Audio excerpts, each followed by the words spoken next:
Welcome to Salcedo Paranormal. It is Monday, February 21st, 2022, and today I'll be telling true paranormal stories from the web. As always, you can find all information about the podcast at the podcast page, which is salcedoparanormal.podbean.com, and that includes links to social media, ways to donate, and other ways to contact me, whether you have comments or questions or topic suggestions for the show, or if you have experiences, stories of experiences that you'd like to share, whether they're your experiences or others that you trust. And of course, I'm always happy to read those on the show in a text format, or if you'd like to join me here in Discord for a show, we can always do that as well. So, we've got a good week, I think, lined up here. Today we're doing the true paranormal stories. The next 2 days we'll be doing true ghost stories from the web. I'll be doing another book review on Thursday, getting back into the H.P. Lovecraft, the complete fiction. At least one other story from there. And then Friday, I'll be talking with Jen Hawkins about the movie Beetlejuice. So that is the plan for this week. So I think that covers everything. And that means we can get on to these stories here. So let me switch over to the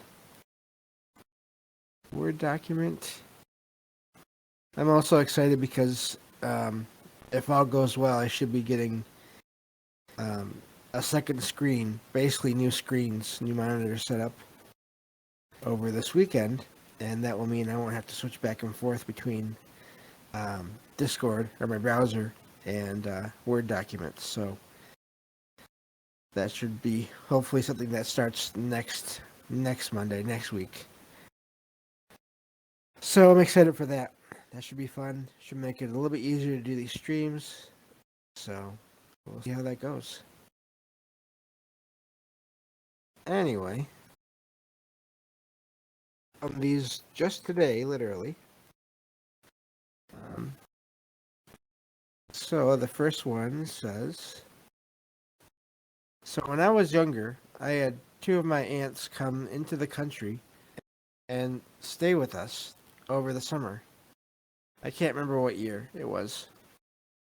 And they were happy to be there. And I remember them teaching me how to play Parcheesi. And after some time, one of them left, and the other one stayed a while longer. About a year or so later, I went out of the country, and I was there for a while. I guess they mean, okay. And then as I was visiting some cousins, my aunts were with me, and we were all having a good time, and we decided to play board games. The games are going, and we are playing Chutes and Ladders, Checkers, and others, and then we decided to play Parcheesi. The game was going, and after a while, I was winning, and one of my aunts said something along the lines of, "Hey, you're pretty good. Who taught you to play that so well?" I smiled and glanced at her and said, "You taught me when you came that one time to the United States." The room got quiet, and they went on to tell me it couldn't have been her. They had never been there before. I assured them they had, and to this day, apparently, that never happened. I can't say it was a dream because I'm talking about the span of a month. That's impossible. I can't recall any significant events on TV since it was summer vacation and everything was just reruns. I never watched sports, so I don't know. Key things I remember. I never saw their room in the basement. I just never went down there. And I don't really remember leaving the house. Has anything like this ever happened to anyone else? I don't know if this is a glitch in the Matrix. And they talk about different groups online. So anyway, basically that's it. And that is an odd one.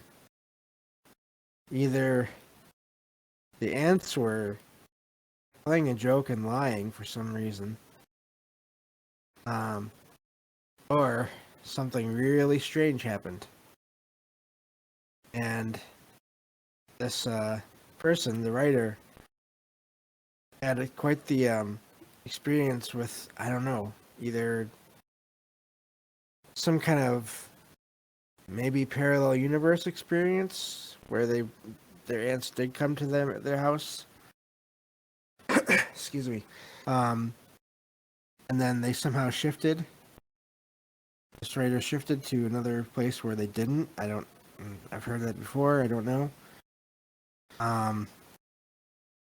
It seems like the writer said that they were there for about a month total. So that does seem like too long for it to have been a dream. Although there have been reports from people about having dreams that seem to last months or even years. It's not super common, but it does get reported here and there. But still, that's odd because this writer had knowledge of a game that they didn't have before. So that is really odd.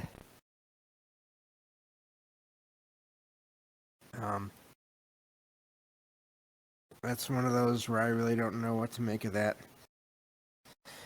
Except it must be. It sounds like it's some kind of something to do with time and or alternate or parallel universes, possibly. That's all I can ever really think of with those. But I could be wrong. So, really interesting though. And yeah, I don't think there's much else I can determine with that. So let's see here. All right. So we'll go on to the next story.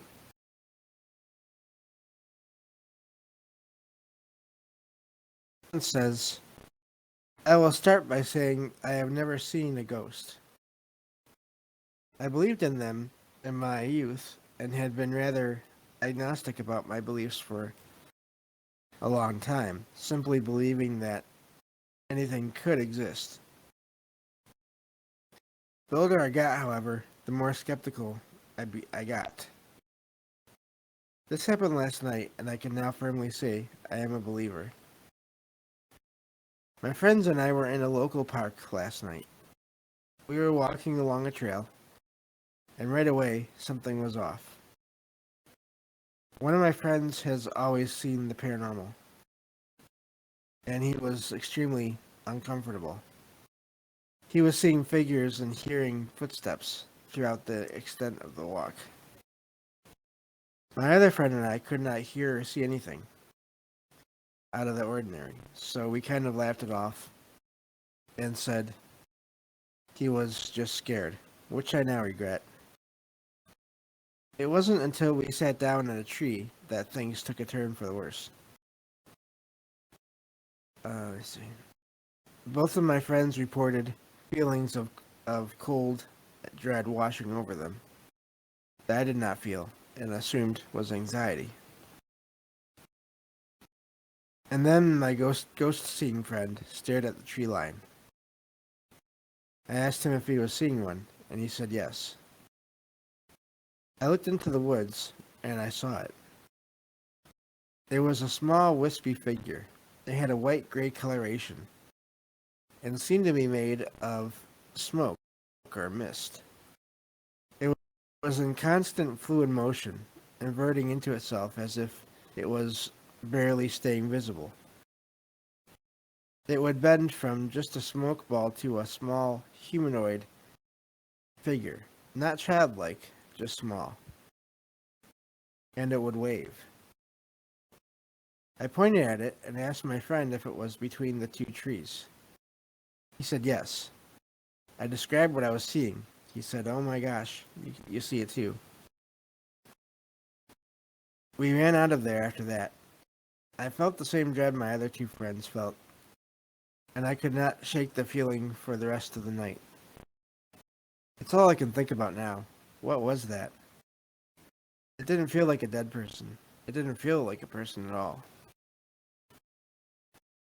It also didn't feel mocking, but it felt like it was trying to act in a way that was abnormal for it. And that's where that one ends. And it's interesting they say they classify it as a ghost because honestly, I don't know. It seems like that's one option. But if it's smaller, if it's strange, kind of a smaller figure, and it also shifts between like a figure and I guess like an orb or some kind of a small mass of smoke or mist. That's really interesting. And then the fact that when it was in a humanoid shape, it was waving at them, the writer and his two friends.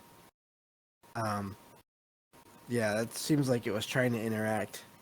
Um, so, so yeah, I don't know if that was a ghost or not, spirit of a person or not. I mean, the writer even said it didn't feel like it was a um, spirit of a dead person or maybe even not a regular person at all. So, I kind of agree with him there. That's a. It seems like there's other options of what that could have been.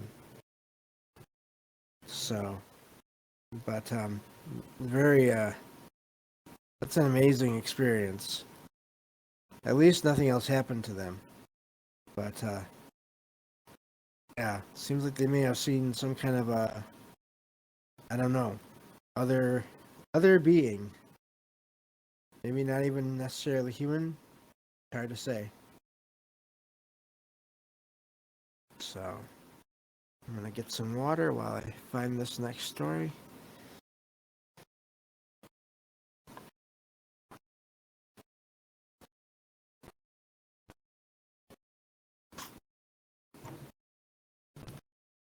Okay. Alright. So this one says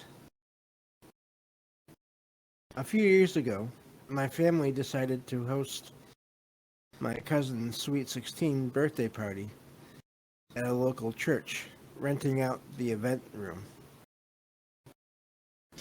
The party went on without a hitch, and by the time we were cleaning things up, it had gotten dark out. I was with my other cousin, not the birthday girl, moving boxes of party decorations to the car. We both stood behind the car, putting the boxes in the trunk, talking about the events that went on that night. We both started to head back inside. I went around the right side of the car, and she went the long way around the left of the car. We should have met up back at the front of the car by the hood at the same time. I fully intended to continue our conversation. Instead, I saw her at least 5 feet in front of me, walking quickly back into the building. I followed her back inside, trying to catch up with a quick jog, but she was walking faster than I could jog. I followed her around the corner and watched as she entered the bathroom. Ah, that must be it, I thought to myself. She just really had to go to the bathroom. I stood outside the restroom, waiting on her, when suddenly, my cousin, the one I thought I had just seen walk into the bathroom, walked around the corner. She asked what I was doing, as we had just brought out the last boxes. I didn't know how to reply. I needed to know who I followed, as we should have been the only people with access to the building. I opened the door and looked around. Nobody was in there. I looked in the two stalls with no luck. I walked out and left with my cousin, locking the door to the building as we left. I forgot about this whole event until almost a year ago when I started getting into paranormal podcasts. A few things to note. Who or whatever I followed into the church looked just like my cousin from behind. Long black hair and shorter than me with an athletic build. It's a recognizable silhouette even in the dark. I saw more than its silhouette when we entered back into the building, where the dim lights proved to me it looked exactly like my cousin from behind. Though it stayed more than, stayed 5 feet ahead of me, consistently moving very quickly. It was only a quick walk, no running. I am sure the bathroom didn't have any other exits, and after confronting my cousin late last year, she had no memory of this event, as it didn't seem out of the ordinary for her. It's been about 5 years. Something I also remember was the lights in the bathroom were motion activated, and they were already on when I opened the door to investigate.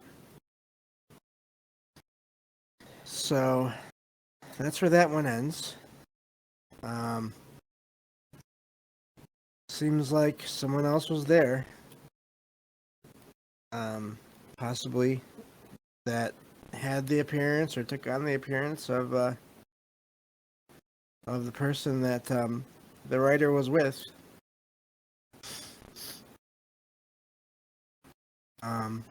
It is interesting that what they mentioned about the motion sensor lights being on in that bathroom.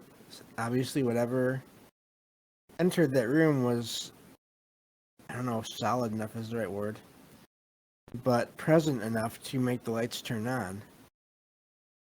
And then just vanished. So that's an amazing story. It doesn't seem like the writer sensed anything bad from whoever this was, although it's still odd that, or whatever this was, if it did take the shape of this other person. I mean, the only other thing that maybe you might be able to say is somehow he was seeing, I don't know, maybe an event from earlier that night somehow. Maybe there was some kind of a time distortion. I don't really know. But beyond that, if it was someone or something else, then that's also really interesting. So, yeah, not sure what to make of that one, as usual. But it's an amazing story there.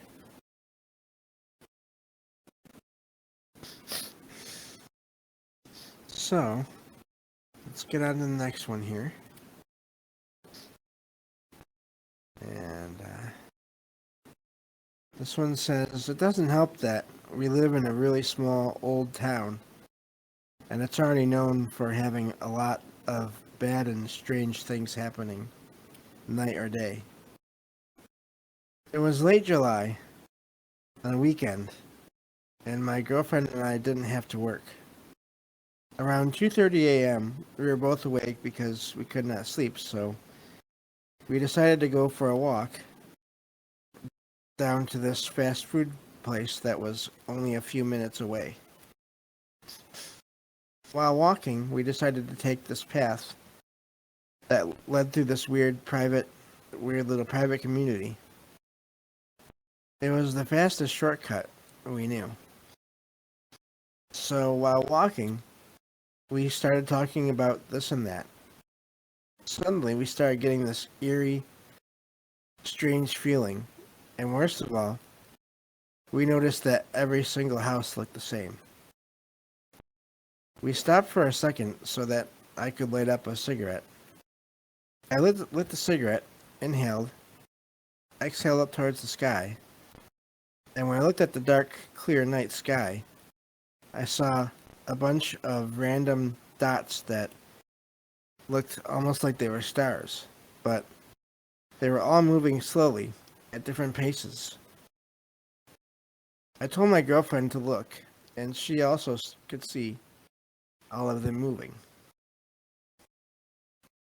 We stood there on the sidewalk looking up into the sky for almost 20 minutes.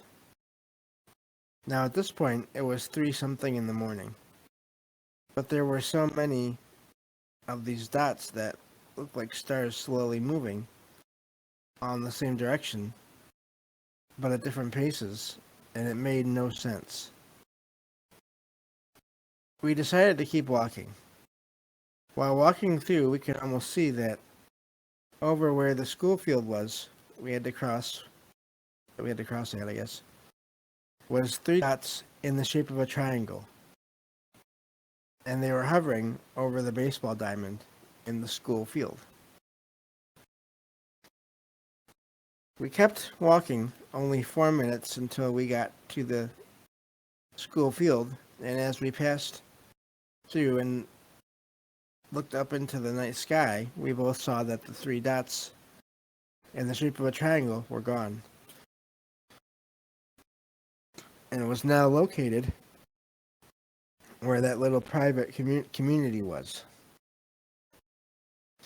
We kept walking and got to the diner, ordered our food to go, and walked back the same way we took in hopes of seeing the lights in the sky again.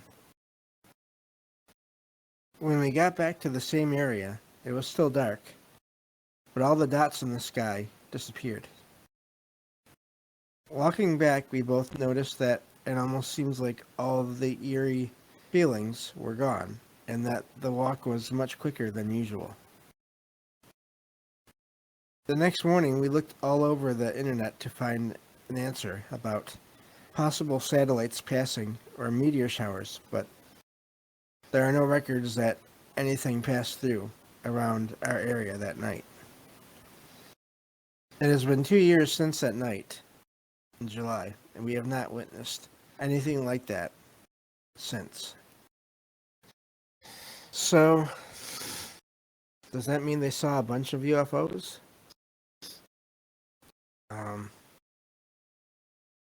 And then one triangular one, possibly? It's interesting also that you mentioned the eerie feeling. I wonder if all the houses were the same in that little community they mentioned, because if they were, then maybe that's not that big of a deal. But if they weren't, then that's odd. If they were suddenly different than they had been before or after. And then they mentioned the whole time thing again. Seemed like the walk back was quicker than the walk out. So, seems like there are a few things possibly going on there. So very I like those in a way that have multiple things going on, because it just makes you wonder what's causing all that. So let's see here. But move on. I'll move on to the next story here. This one says, I remembered something from when I was a kid, but details are a bit fuzzy. But I 100% lived this. I was a kid when my mom and I went to my older sister's school to do some kind of errand, paperwork and the like. I remember I was sitting down, waiting, bored, in some kind of an outdoor hallway. And then I saw it. A little figure with what looked like a red hat 20 meters away from me, moving through the leaves. He looked at me, rushed to a pile of leaves, and jumped into what appeared to be a hole. I saw the whole thing and told my mother. She scolded me, but years later, I found out that many of my relatives had many experiences like this. Maybe gnomes are real. That's one of those short ones, but um, still, it's makes you wonder if that stuff really, what all that is, how much of it is what it appears to be. And it's interesting that the family, I'm guessing in that same area, also had experiences. I'm wondering if they were similar experiences with that same whatever that was, or different ones. Um, that's one of those that just leaves you wanting more details. But so that's not the first time. I mean, there was a story that we read I read last week mentioning figures in blue or red clothing. Um, so it's interesting how that keeps popping up from time to time. But let's see here. I'll go through at least one more story. We'll see where we're at after that. Okay, so this one says, I'll start with saying I've seen my fair share of strange things in the skies, but one memory will always stand out among all the others. I've done the math, and it was fall of 2005. I was in 6th grade, outside on the phone with my first boyfriend. I'd say it was between 6 and 8 Eastern.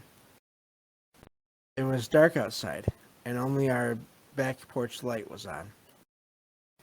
I was talking up a storm as I watched my 2 dogs roam the backyard. Out of nowhere, it's like someone turned on a blue light above us, the dogs and I. It was a bright, beautiful electric blue. I immediately looked up and saw what I can best describe as the shape of an eye, but perfectly symmetrical, in the same blue color. It was lined with an almost holographic-looking light, a constantly changing rainbow of colors. I stared for maybe 2 seconds before it closed, leaving only the colorful outline. And immediately shot to the left like a shooting star and disappeared. In shock, I told my boyfriend I would call him back, and immediately ran to my parents, who were folding clothes in the bedroom. I shouted, I just saw aliens. They laughed at first and told me to stop joking. But my father knows my eyes. He saw my panicking and quickly changed the subject. I've never forgotten this moment. I can still see it so clearly, even to this day. What did I see? And why did I see it? And talking about more lights in the sky, different shapes, but different lights. So, but yeah, really interesting, that one there. So, but yeah, it sounds like, I don't know, the shape of an eye. That's interesting. But then it just flew off. Thank you all for being here as always, whether you're live in the chat. I see you there, Ken. Thank you for listening, or you're listening to the podcast feed or the YouTube video. I always appreciate you all listening however you can. But yeah, seems like a lot of stories about lights tonight in this episode. course, that happens. Lights do seem to be common in a lot of different experiences, different sizes and shapes of lights, and different movements, and um. So yeah, neat story there. Um, let me look and see here. I've got two more, but if they're too long, then I'm gonna have to save them. Let's see here. Yeah, I think I better save them. So, I think that'll do it for today. But like I said, I appreciate you all listening. If you ever feel like it, if you ever want to, you're welcome to share the show with others. It's amazing. We just crossed the 1,800 download mark the other day. It still amazes me. I still don't know how that has been happening, but I appreciate it. But always looking to grow and get to more people out there with this podcast, and maybe someday start getting more and more people sending in stories of their experiences.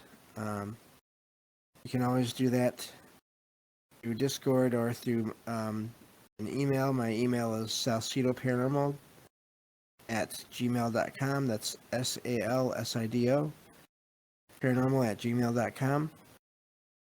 Names and exact locations are not important. It's more about the experiences and talking about them, and letting others know that they're not alone in things they've experienced, and helping each other to find patterns and all these things, and figure out whatever we can, even if it's not all of it. I think it's very important. All those things very important. So until tomorrow night, thank you all again for everything, all your support. I'm not going to name anyone, because if I do, I'll forget someone, and I don't want to do that.